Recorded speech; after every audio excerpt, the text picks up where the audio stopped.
Tövhidin ikinci qismi əsma və sifət tövhidi idi. Əsma və sifət tövhidi tövhidin üç qismindən biridir. Bu əsma və sifət tövhidi barəsində inşallah qısa olaraq iki tərəfdən söhbət gedəcək. Birinci, əsma və sifət tövhidinin tərifi. Tövhidin bu tərifi, bu qisminin tərifində deyilir ki, yəni əsma və sifət tövhidi Allah Subhanahu taalanı özünü necə adlandırıbsa və özünü necə vəsf edibsə öz kitabında və yaxud Peyğəmbər sallallahu aleyhi və səlləmin dilində necə adlandırıb və özünü necə vəsf edibsə, Allah Subhanahu taala istəyir nəfi ilə olsun, inkarla, istəyir isbatla olsun, bunu Allah Subhanahu taalanı bu növündə təkləşdirməkdir. Allah Subhanahu taala özünə isbat etdiyi şeyi isbat edirik və özündən inkar etdiyi şeyi inkar edirik. Özünə isbat edir ki, görür, eşidir, əli var, ayağı var, hə? Allah Taala ərşə yüksəlib, Allah Taala səmadadır, Allah Taala nazil olub və bunu neynirik? Qəbul edirik. Və özündən inkar etdiyi şeyi Allah Taala nə yuxu tutur, nə mülk eləyir, Allahın mislində heç bir şey yoxdur, tayı bərabəri yoxdur. Bunu neynirik? Allah Subhanahu Taaladan inkar edirik. Biz qəbul eləndə təhrif etmirik, yozmuruq, inkar etmirik, keyfiyyət vermirik və bir də məxluqlara nə etmirik? Oxşatmırıq, bənzətmirik. Yəni, əsma və sifət tövhidinin tərifi bu idi. İkinci isə, Əhl-i Sünnə və Cəmaatın əsma və sifət tövhidində bir neçə usulun, qaydaların zikridir. Tövhidin bu qisminin, yəni Əhl-i Sünnə və Cəmaatda bir neçə qaydası var. Əhl-i Sünnə və Cəmaatda tövhidin bu qismi bir neçə qaydanın üzərində qurulub. Birincisi, Allah Subhanahu taalanı məxluqların sifətlərinə oxşamaqdan münezzəh etmək. Allahın sifətlərini məxluqların sifətlərinə oxşamaqdan nə edirik? Münezzəh edirik. Yəni, Allah Subhanahu taalanın sifətləri məxluqların, yaradanların sifətlərinə bənzəməz.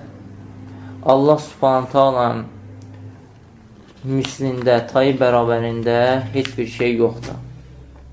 Bütün tərəflərdən. Başa düşdünüz, nə Allahın zatında, nə də sifətlərində, nə də feillərində Allah Subhanahu taalaya bənzər, oxşar birisi yoxdur. Nə Allahın zatında, nə sifətlərində, nə də feillərində Allaha bənzər yoxdur.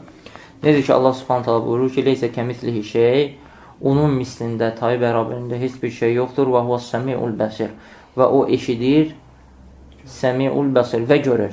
İkinci usul isə odur ki, Allah Subhanahu taalanın özünü və Peyğəmbər sallallahu aleyhi və səlləmin Allahı necə vəsf edirsə, biz onu həqiqi olaraq vəsf edirik.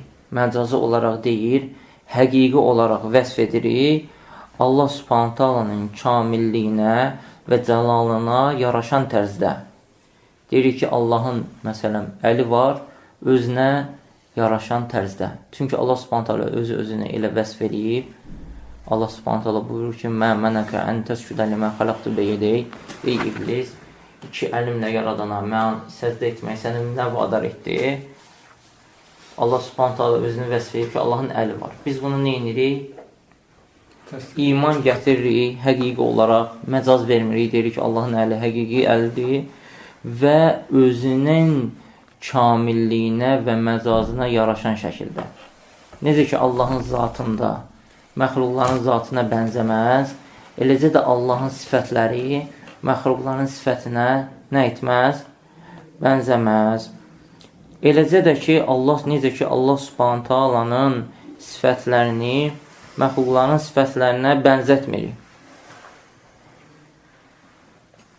Eləcə də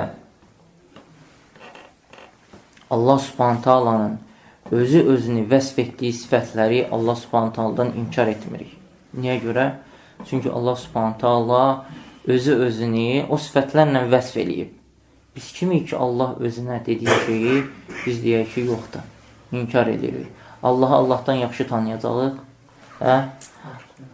Və yaxud Allahı Peyğəmbərdən yaxşı tanıyacağıq. Xeyr. Fikir verin, yəni əvvəl zikr etdiyimiz ayədə iki dənə ibarət var. İki tərəfdəndir. iki hissəsi var. Birinci Allah Taala deyir ki, leysə kəmitlihi şey. Onun mislində bir şey yoxdur. Oxşatmağı inkardır. Burada oxşadanlara və təmsil eləyənlərə rəddiyə var. Leysə kəmitlihi şey.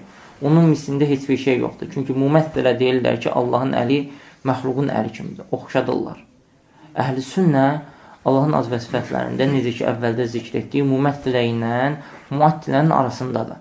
Müməttilələr deyirlər ki, Allahın əli məxluqların əlinə bənzəyir. Müəttilələr isə Allahın sifətini inkar edirlər. Əhl-i sünnə isə Allahın sifətlərini isbat edirlər.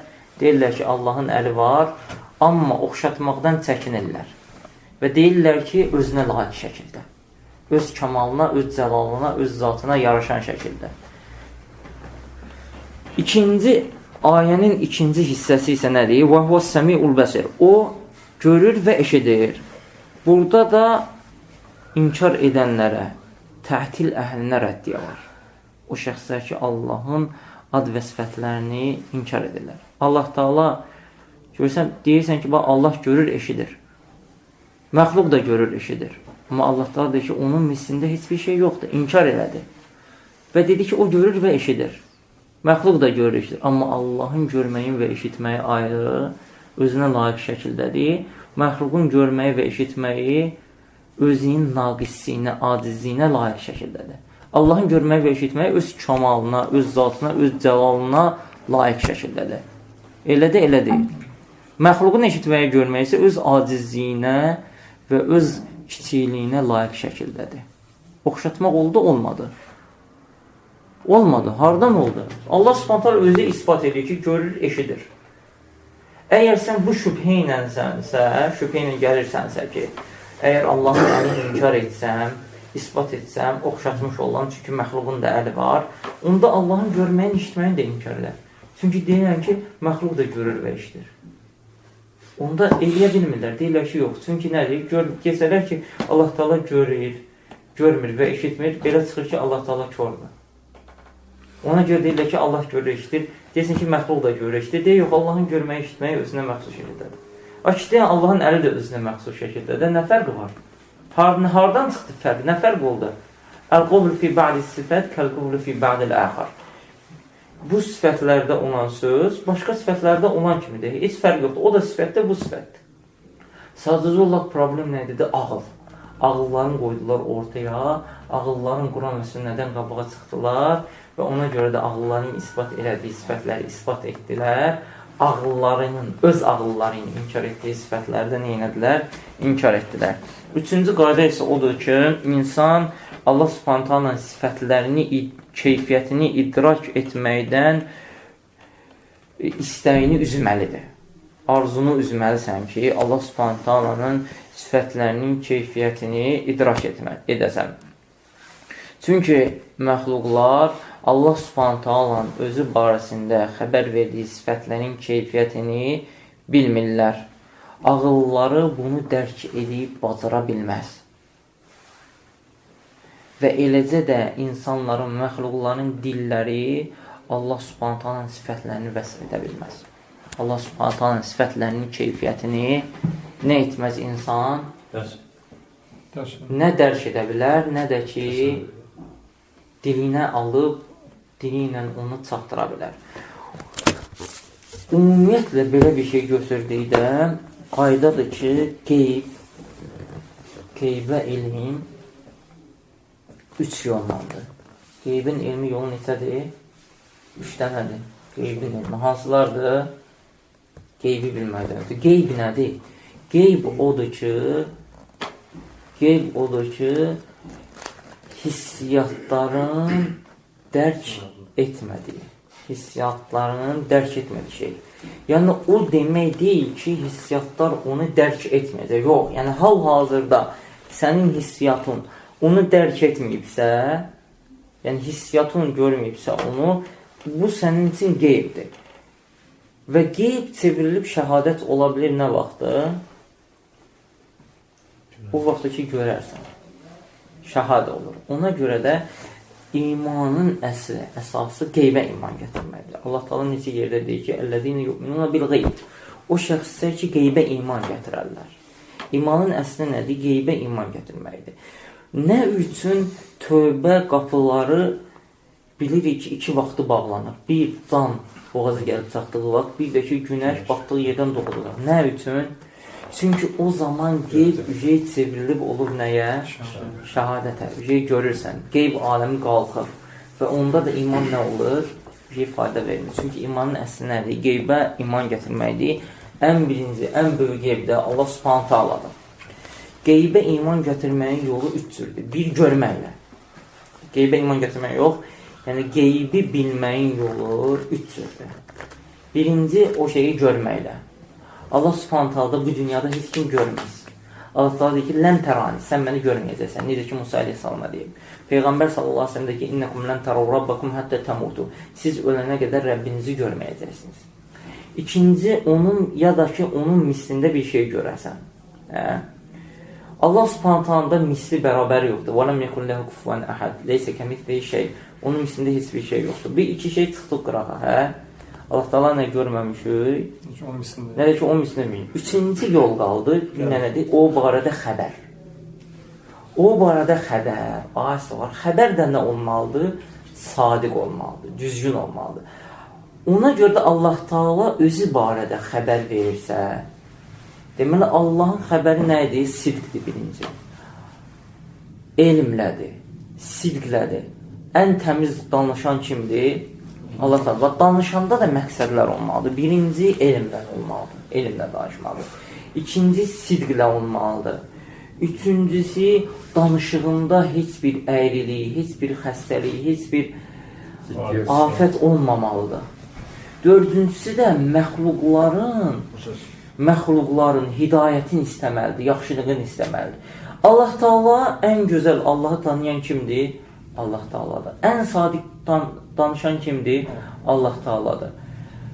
Ən düzgün sözü, kəlamı, hansı ki orada heç bir əyrilik, xəstəlik, afət yoxdur, kimdir? Allah Taaladır. Məxluqların hidayətini kim istəyir? Allah Taala. Ondan sonra kimdir? Peyğəmbər sallallahu əleyhi və səlləmdir. Allah barədə ən elmli olan və qulların hidayətini istəyən və kəlamı ən düzgün olan və sadiq olan. Əgər Allah və Rasulü xəbər verirsə, özü barədə, biz niyə onu qəbul etməyək? Niyə qəbul etməyək? Hansı ağıl sahibi qəbul etmir? Deyək, yox, mənim ağlıma sığmır və yaxud Allaha qəbul eləyəmsə, oxşatmalıyam. Sən demək istəyirsən ki, sən Allahı özündən yaxşı tanıyırsan və yaxud sən Allahdan yaxşı danışırsan, Allah Taala'nın kəlamının zahirində küfür var. Deyək ki, zahiri ilə götürsək, Quranın zahiri ilə götürsək, Allahı oxşatmaqda, Allahı oxşatmaqda küfürdür. Demək istəyir ki, Allahın kəlamının zahiri nədir? Küfürdür. Allah Taala məxluqların küfrünü istəyir, yoxsa hidayətini istəyir? Hidayətini istəyir. İnşallah gələn dəfəki dərsdə uluhiyyət təvhididir. Bugünlük bu qədər kifayətlənək inşallah. Aqulu hədəl qol və estəğfirullah li və ləkum və lisəl muslimin min kulli zəm fəstəğfiruhu innəhu vəl-ğafurur.